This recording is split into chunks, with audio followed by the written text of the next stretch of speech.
king of the wieners! I haven't given a single thought to the Seth MacFarlane Ted movies in years, and then all of a sudden there's now a Ted prequel series which is available to stream on the service Peacock. Raise your hands if you've actually heard of Peacock. Nobody. Set in the year 1993, we follow an adolescent Johnny, Mark Wahlberg's character from the original films, this time played by Max Burkholder, and we share his experiences with typical high school drama, from bullying, drugs and sex to friendship, love and maturity. Right by his side, we of course have the title character himself. Ted is exactly what you expect. Still voiced by Seth MacFarlane, and for a completely CGI character, the animation and the acting from the co-stars is flawless. I have a huge amount of respect for the actors who are on screen performing with literally nothing where Ted should be, and these are all genuine interactions that are exceptionally real, all thanks to the skill involved and the wonders of post-production. This time exploring parts of John's life we never saw in the movies, we have the rest of the Bennett family. The mother and father, Susan and Matty, who have some of the funniest lines of dialogue in the show. Their comedic timing really helps to elevate the show's writing in my opinion. Hey, that looks fun. Yeah, can we play?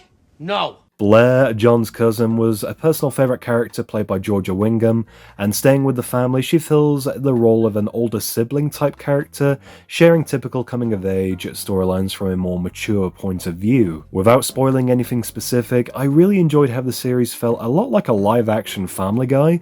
Some jokes are actually lifted from the animated series. I need an adult! I need an adult! It's okay, it's alright, Johnny. I need an adult! I need an adult! But there is a lot of fun and originality to appreciate.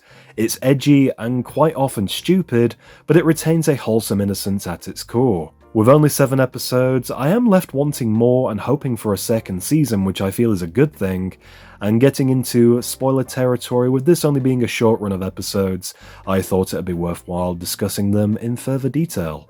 Just Say Yes is the first episode, opening with a familiar narration where it's good to recap the miracle of Ted coming to life for new viewers, and this time we have a narration by Ian McKellen rather than Patrick Stewart.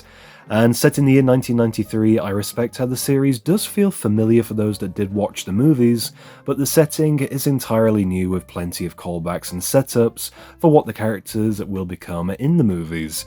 And this show does not hold back at all in terms of dialogue and humour, especially when a lot of these gags may be more frowned upon thanks to contemporary levels of comedy.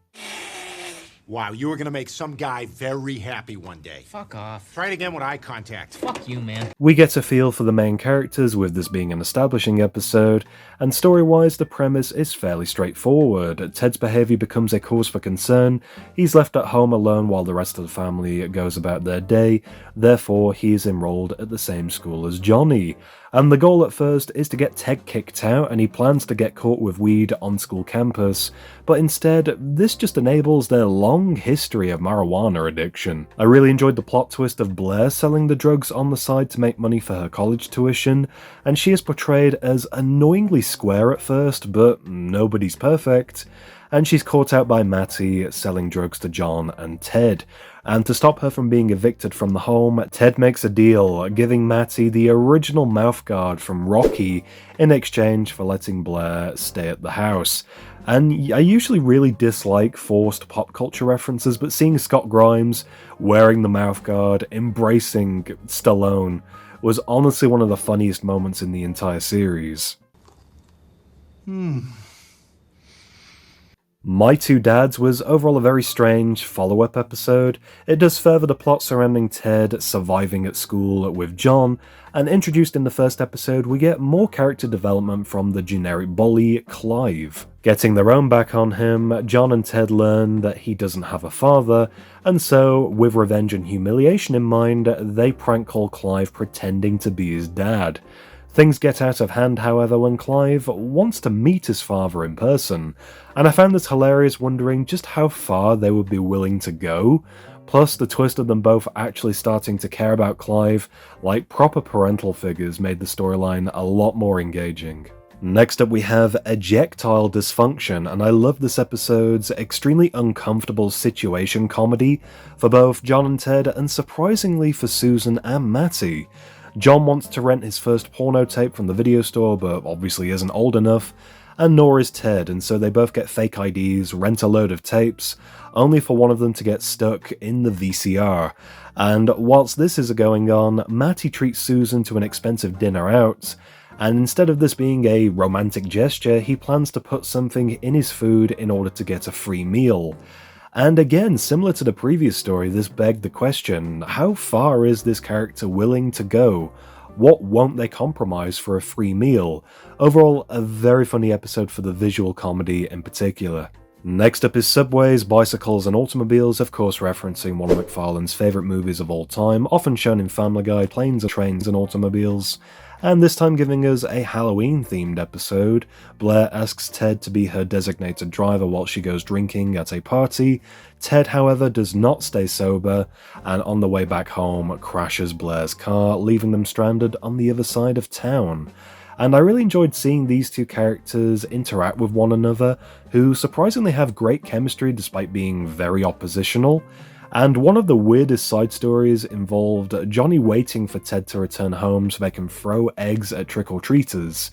And with Ted staying out longer than anticipated, Susan feels sorry for John and asks this middle-aged man to spend time with her son on Halloween.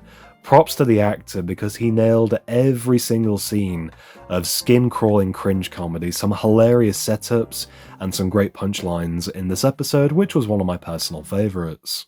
Desperately Seeking Susan delves into Susan and Matty's marriage, where this episode gives their characters a lot more exposition. And after the last couple of episodes, you kinda wonder why these two are even a married couple in the first place. They're just so dysfunctional, which I guess is kind of the point, with Matty being a very overbearing husband with a tough exterior, but a soft heart as seen in later episodes. And with Blair insisting that Susan should follow her unaccomplished goal of being a school teacher rather than just being a housewife. Coincidentally, there is an opening for a teaching position at the high school where John attends, and I love every classroom scene with Susan. She tries so hard to fit in, and being such a wholesome character, she's completely oblivious to students trying to give her a hard time. I was kind of disappointed that this episode ended with a generic kind of reset. I was hoping Susan would remain at the school as a teacher rather than just going back to being the housewife. I definitely feel they could have done a lot more with this as a storyline, but otherwise it was a great episode that I really did enjoy. Loud Night I felt was the weakest episode overall, but still very funny. Giving us a Christmas story, Matty feels emasculated by the rest of the family for having controversial opinions, and feeling alone, he rediscovers his childhood dump truck toy called Dennis. And when the family ignores him, similar to Ted coming to life, Matty wishes on a star for Dennis to come to life. And I really wasn't sure how to feel about this, since it kind of takes away from Ted being a miracle of sorts. It's also revealed that Blair is dating her friend Sarah, where it's portrayed that Matty is a homophobe, which isn't strictly true. He's just ignorant about same-sex relationships, and with Dennis being a loudmouth bad influence, this reflects poorly on Matty. Overall, definitely a more convoluted storyline, but there's a lot of character growth to appreciate, with a very comical twist involving Dennis, a character that I do hope we may see again one day. I really enjoyed the series finale, He's Got to Have It, dealing with the fun subject of sex education, where John is paranoid that he'll be the last virgin in school, and he unintentionally impresses a girl from his class, Bethany, but doesn't know how to handle the whole dating ordeal.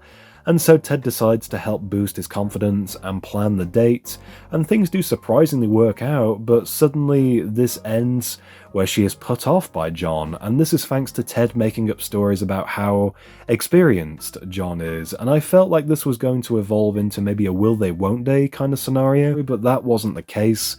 The ending was kind of rushed in my eyes, but I did really enjoy the callback to the first movie where the pair are startled by thunder and come up with the iconic Thunder Buddies song. Looks like it might rain. Why does it have to do that? Overall, I really liked this series, and I was pleasantly surprised by the quality of the writing and the general performances. Arguably, I'd honestly say the quality of the content we are getting in the series is a hell of a lot better than both movies. from what I remember, and there's definitely a lot to appreciate from the writers trying to generate as many laughs as possible in a 40-minute time frame, and that's another point. I was surprised at how long each episode was. I feel some viewers may find episodes to be a drag, but I felt the pacing of each story was well done without sort of overstaying its welcome. One thing that I do wonder is, will the series receive a Blu-ray release? I wouldn't necessarily rule it out completely, but bear in mind that this is a flagship streaming show for Peacock, and a lot of people haven't even heard of the streaming service itself as of yet. Do I look like I know how to stream a Peacock? Therefore, having Ted as a reason to subscribe is going to generate more money in the long run.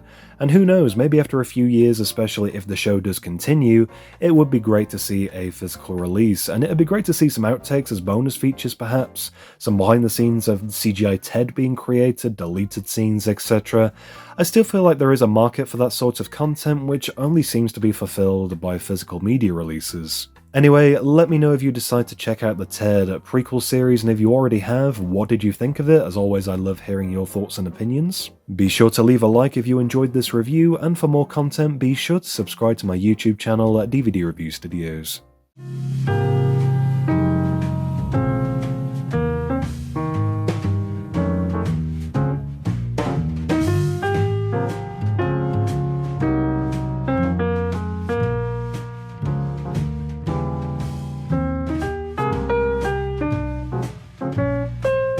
Are you threatening me?